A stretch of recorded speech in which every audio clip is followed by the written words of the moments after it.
எல்லாருக்கும் வணக்கம். இந்த வீடியோவில் காலபுருஷனுக்கு 4ஆம் இடமான கடக லக்னத்தை பற்றி, கடக லக்னாதிபதி சந்திரனை பற்றியும் முழுமையாக பார்க்க போகிறோம். கடக லக்னத்தில் இருக்கக்கூடிய 3 நட்சத்திரங்கள் என்னன்னு கேட்டிங்கன்னா, புனர்பூசம் உடலற்ற நட்சத்திரம், பூசம் முழு நட்சத்திரம், ஆயில்யம் முழு நட்சத்திரம். சரி, நட்சத்திரங்களை பற்றி நம்ம பொறுமையாக பார்ப்போம். இப்போது இந்த கடகத்தில் என்னென்ன கிரகம் என்னென்ன பலத்தில் இருக்குது அப்படிங்கிறத பார்ப்போம். சூரியன் இங்கே சமம், சந்திரனுக்கு ஆட்சி வீடு, செவ்வாய்க்கு நீச்ச வீடு, புதன் சுக்கிரன் சனி ராகு கேதுக்களுக்கு பகை வீடு, குருக்கு உச்ச வீடு. கடக லக்னக்காரங்களுக்கு யோகக்காரன் யாருன்னு கேட்டிங்கன்னா குரு செவ்வாய் சந்திரன். யோகம் இல்லாதவன் யாருன்னு கேட்டிங்கன்னா சுக்கிரன் புதன். நல்ல பலனை கொடுப்பவர் யாருன்னு கேட்டிங்கன்னா குரு செவ்வாய் சந்திரன். ராஜயோகத்தை கொடுப்பவர் செவ்வாய். கேந்திரங்களிலும், அதாவது 1 4 7 10 அப்படின்னு சொல்கிற கேந்திரங்களிலும் திரிகோணங்களிலும் இருந்தால் இவர்களுக்கு ராஜயோகம். அதாவது நண்டு கொடுத்தால் வலையில் தங்காது அப்படின்னு ஒரு பழமொழி இருக்குது, கேள்விப்பட்டிருக்கீங்களா? அது வேற யாருக்கும் கிடையாதுங்க, இந்த கடக லக்னக்காரங்களுக்கு தான். என் திறமைக்கு நான் அங்கே இருக்கக்கூடாது, இங்கே இருக்கணும், வேலைகளுக்கு தாவிக்கொண்டே இருப்பார்கள். 5 நிமிஷம் பேசினாங்கன்னு வச்சுக்கோங்களேன், ஆளை கரெக்டாக எடை போடுறதுல சாமர்த்தியசாலி. சந்திரனை போன்று இந்த லக்னத்தில் பிறந்த நீங்கள் வசீகரமாகவும் ஈர்ப்பு சக்தியோடையும் வலம் வருவீர்கள். கடக லக்னத்துக்கு பார்த்தீங்கன்னா சந்திரன் ஆட்சி பெற்ற வீடு. சந்திரன் யாருக்கு அதிபதி? மனதுக்கு அதிபதி. உடலுக்கு அதிபதி லக்னம் உடலுக்கு அதிபதி இல்லையா? ஸோ உடலும் மனதிற்கும் ரெண்டுத்துக்குமே அதிபதி யாருன்னு கேட்டிங்கன்னா கடக லக்னக்காரங்களுக்கு மட்டும் சந்திரன். அதனால் இவர்களுடைய மனமும் உடலும் தூய்மையானது, அழகானது, அன்பு நிறைந்தது. அழகிய கவர்ச்சியான உடலமைப்பையும் கண்களையும் வசீகரமான பேச்சையும் உடையவர்கள் கடக லக்னக்காரர்கள். பெரிய ஆசைகளை தனக்கே கொண்டது. சினிமா ஆசை மட்டுமல்ல, அம்பானி ஆகணும், டாடா பிர்லா ஆகணும், லக்ஷ்மி மிட்டால் போல தானும் பெரிய தொழிலதிபர் ஆகணும் அப்படின்னு சொல்லிட்டு துடிப்பவர்கள் அதிகமானவர்கள் யாருன்னு பார்த்தீங்கன்னா இந்த கடக லக்னக்காரங்களாக மட்டும்தான் இருப்பாங்க. இன்னொரு முக்கியமான விஷயம், இந்த அரசியலில் பார்த்தீங்கன்னா ரொம்ப நல்ல இடத்துல இருக்கவங்க ஒரு 75% மக்கள் பார்த்தீங்கன்னா கடக லக்னக்காரங்களாக மட்டும்தான் இருப்பாங்கங்க. கடக லக்னத்தில் பிறந்தவருக்கு வேறு பெண்களின் பேரில் நாட்டம் இருக்கும்.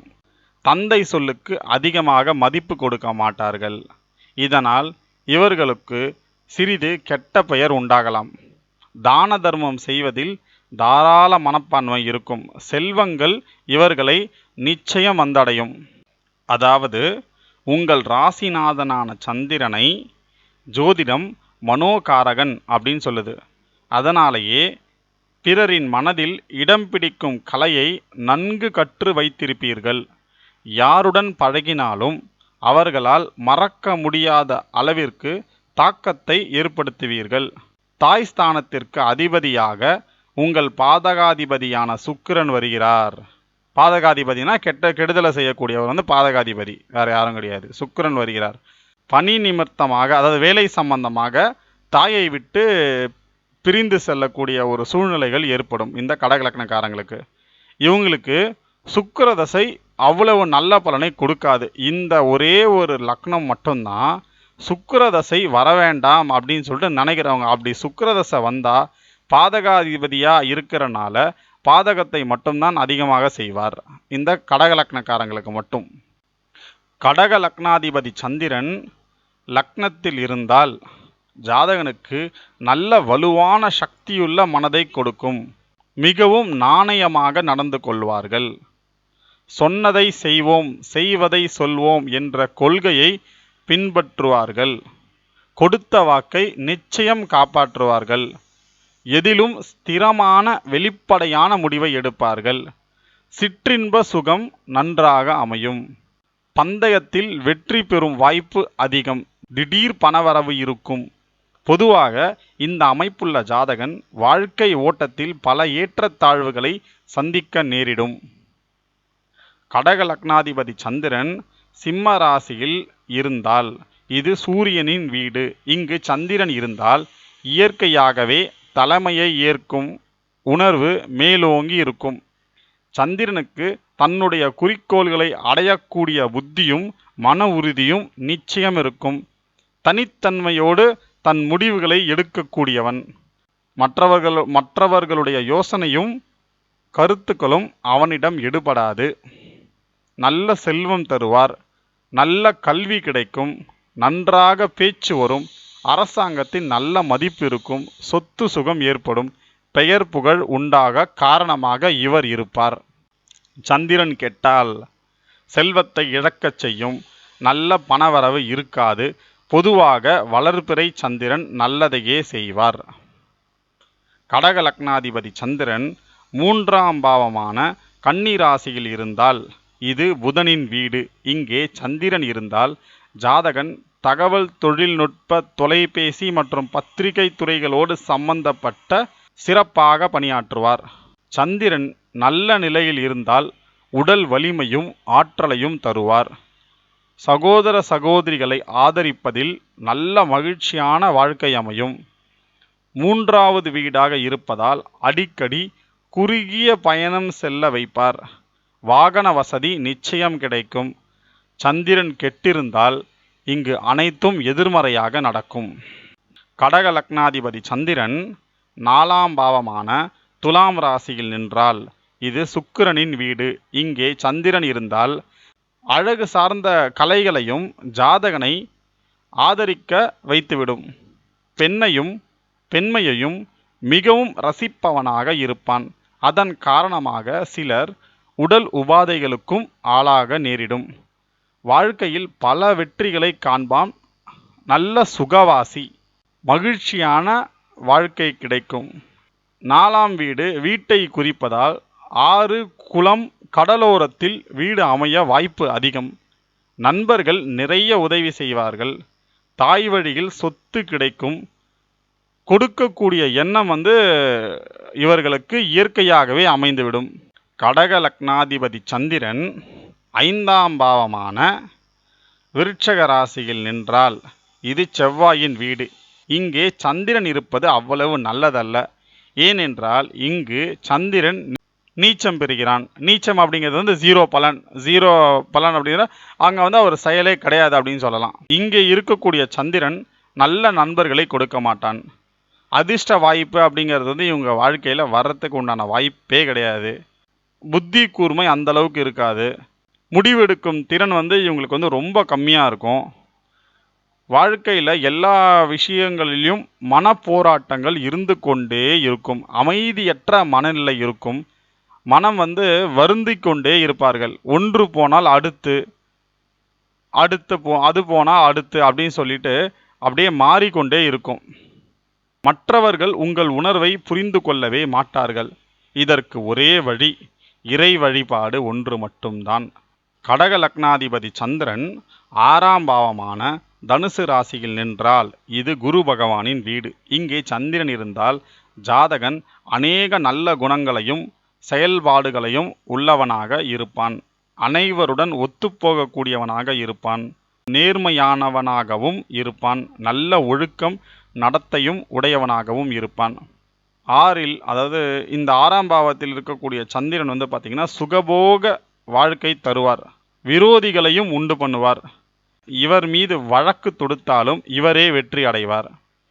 இளம் வயதில் மகிழ்ச்சி சற்று குறைவாகவே இருக்கும். சந்திரன் அசுப பலம் பெற்றிருந்தால் அடுத்தவருக்கு அடங்கி நடக்கக்கூடிய தன்மை வந்துவிடும். கடக லக்னாதிபதி சந்திரன் 7ஆம் பாவமான மகரத்தில் இருந்தால் இது சனியுடைய வீடு. இங்கே சந்திரன் அமைந்திருந்தால் நல்ல குணவான். பெண்ணாக இருந்தால் நல்ல குணவதி. நகைச்சுவை உணர்வு மேலோங்கி இருக்கும். கடக லக்னத்திற்கு சந்திரன் லக்னாதிபதி என்ற காரணத்தினால் தன் மனைவியை மிகவும் விரும்புவான். தன் மனைவியுடனேயே எப்பொழுதும் இருக்க வேண்டும் என்று நினைப்பான். ஜாதகருக்கு மனைவியால் யோகம் வரும். மனைவி வேலை பார்க்கும் பெண்ணாகத்தான் இருப்பாள். கடக லக்னாதிபதி சந்திரன் 8ஆம் பாவமான கும்பராசியில் நின்றால் இது சனியுடைய வீடு. இங்கே சந்திரன் அமர்ந்தால் ஜாதகன் அதிபுத்திசாலியாக இருப்பான். வாழ்க்கை தத்துவங்கள் இறை வழிபாடு ஆகியவற்றில் நாட்டம் உடையவனாக இருப்பான். தியானம் மற்றும் யோகா போன்ற கலைகளில் நாட்டம் இருக்கும். எதையும் சீர்தூக்கி பார்க்கும் தன்மை இருக்கும். சிலர் வாழ்க்கையில் ஏற்றம் இறக்கங்கள் அவ்வப்போது புரட்டி போட்டுவிடும். அவ்வப்போது பார்த்தீங்கன்னா அவரோட வாழ்க்கையை புரட்டி போட்டுரும். ஆனால் அதையும் தாங்கிட்டு மேலே வரக்கூடிய மனநிலை இந்த அமைப்பு பெற்றவர்களுக்கு கண்டிப்பாக இருக்கும். கடக லக்னாதிபதி சந்திரன் 9ஆம் பாவமான மீன ராசியில் நின்றால் இது குரு பகவானின் வீடு. இங்கே சந்திரன் அமர்ந்தால் ஜாதகன் பல லட்சியங்களையும் கொள்கையையும் உடையவனாக இருப்பான். இங்கு சந்திரன் இருப்பது பாக்கியசாலியாக இருப்பார். புத்திர பாக்கியம் இருக்கும். உறவினர்கள் நல்ல உதவி செய்வார்கள். செல்வம் குவியும். சங்கீதம், நாடகம் போன்றவற்றில் ஈடுபாடு அதிகமாகும். அம்மாவின் அரவணைப்பு நிச்சயம் இருக்கும். கடக லக்னாதிபதி சந்திரன் 10ஆம் பாவமான மேஷராசியில் நின்றால் இந்த இடம் செவ்வாயின் ஆட்சிக்கு உட்பட்ட இடம். இந்த இடத்தில் சந்திரன் அமர்ந்தால் ஜாதகன் செயல் வீரனாக இருப்பான். எடுத்த காரியத்தை முடிக்காமல் விடமாட்டான். உடல் மனம் இரண்டிலும் பலம் பொருந்தியவனாக இருப்பான். உணர்ச்சி வசப்படக்கூடியவனாகவும் இருப்பான். தன் மதத்தின் மீது பற்று ஏற்பட்டு மத பிரச்சாரம் செய்வான். நல்ல செல்வ வளம் இந்த சந்திரன் தருவார். வாழ்க்கையில் உன்னதமான பல காரியங்களை செய்வார். வாழ்க்கையை பற்றிய எண்ணங்களும் இயற்கையாகவே உண்டு பண்ணுவார். தாய் வழியில் நல்லது செய்வார். நண்பர்களிடத்தில் நல்ல நட்பு உண்டு பண்ணுவார். தொழில்நுட்பத்துறையில் ஈடுபட வாய்ப்பு அதிகம். வாழ்க்கையில் நல்ல வசதி வாய்ப்புகள் கிடைக்கும். அரசாங்கத்தில் நல்ல வசதி வாய்ப்பு கிடைக்கும். சில பேருக்கு அரசாங்கத்தில் வேலை செய்யும் வாய்ப்புகள் கூட கிடைக்கும்.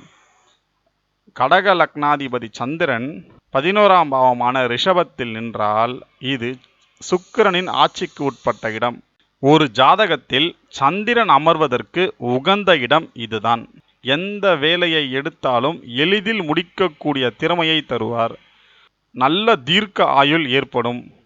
வேலையாட்கள் மூலம் வருமானம் கிடைக்கும். வெளிநாட்டு பயணங்கள் மீது ஆர்வம் ஏற்படும். அரசாங்கத்தின் மூலம் பெயரும் புகழும் கிடைக்கும். நல்ல செல்வ வளம் சேரும். நினைத்ததை சாதிக்கும் ஆற்றல் உடையவனாகவும் ஜாதகன் இருப்பான். கடக லக்னாதிபதி சந்திரன் 12ஆம் பாவமான மிதுனத்தில் நின்றால் இது புதன் ஆட்சிக்கு உட்பட்ட இடம். புத்திசாலிக்கு உரிய இடம். அதிக ஆர்வமும் அனைத்தையும் நேசிக்கும் தன்மையும் உடையவனாக ஜாதகன் இருப்பான். ஒரே நேரத்தில் பல வேலைகளை வெற்றிகரமாக செய்து முடிக்கக்கூடியவனாக ஜாதகன் இருப்பான். சந்திரன் பாதங்களில் வலி உண்டாகச் செய்வான். வாழ்க்கையில் மதிப்பு இழக்க செய்வான். கண் பார்வை மங்க செய்வான். அறிவாற்றல் குறையும். குறுகிய மனப்பான்மை இருக்கும். மன உளைச்சல் இருக்கும். செலவுகள் கூடும். இப்போ உங்க ஜாதகத்துல சந்திரன் எப்படி இருக்காருன்னு உங்களுக்கு எப்படி தெரியும்? இந்த சார்ட்டை பாருங்க. உங்களுக்கு கண்டிப்பா சந்திரன் உங்களுக்கு நல்லதை செய்வாரா கெட்டதை செய்வாரா, சந்திரன் உங்களுக்கு நல்லவரா கெட்டவரா அப்படிங்கிறத நீங்களே தெரிஞ்சுப்பீங்க. யாரையும் போய் கேட்கணுங்கிற அவசியம் கிடையாது. சரி, இப்போ உங்க ஜாதக கட்டத்தை எடுத்துக்குங்க. அதுல சூரியன் எங்க இருக்காருன்னு சொல்லிட்டு பாருங்க. சூரியன் எங்க வேணாலும் இருக்கட்டும். அதுக்கு அடுத்த வீடு 2, 3, 4, 5, 6. இந்த 6 இடத்துல உங்களுடைய சந்திரன், உங்களுடைய ராசி, உங்களுடைய சந்திரன் இருந்தால் அந்த சந்திரன் உங்களுக்கு சுபர். அவர் உங்களுக்கு நல்லதை தான் செய்வார். சரிங்களா? இப்போ இந்த சார்ட்டை பாருங்க. சூரியன் இருக்கக்கூடிய இடத்திலிருந்து 8, 9, 10, 11, 12 இந்த இடத்துல உங்க சந்திரன் இருந்தால் அது கெடுதலான பலனை அந்த சந்திரன் கொடுப்பார். சரிங்களா? ஸோ சூரியனிலிருந்து 2, 3, 4, 5, 6 இருக்கக்கூடிய சந்திரன் சுபர். சூரியனில் இருந்து 8, 9, 10, 11, 12 இருக்கக்கூடிய சந்திரன் பாபர். அவ்வளோதான், முடிஞ்சிச்சு. இப்போ இந்த சார்ட்டை பாருங்க. சூரியனுக்கு 7ஆம் வீட்டில் சந்திரன் இருந்தால் அது பௌர்ணமி. நீங்கள் பிறந்தது பௌர்ணமியில். உங்கள் ஜாதக கட்டத்தில் இருக்கும் சூரியனோடு சேர்ந்து சந்திரன் இருந்தால் அது அமாவாசை. நீங்கள் பிறந்தது அமாவாசையில். சரி, அடுத்த வீடியோவில் மிகவும் முக்கியமான காலபுருஷனுக்கு 5ஆம் வீடான சிம்ம ராசியும் சிம்ம லக்னாதிபதி சூரியனை பற்றியும் விவரமாக பார்ப்போம். இந்த வீடியோ உங்களுக்கு பிடிச்சிருந்தா மறக்காமல் லைக் பண்ணுங்கள், உங்கள் ஃப்ரெண்ட்ஸ் எல்லாத்துக்குமே ஷேர் பண்ணுங்கள், இந்த சேனலை சப்ஸ்கிரைப் பண்ணுங்கள். நன்றி, வணக்கம்.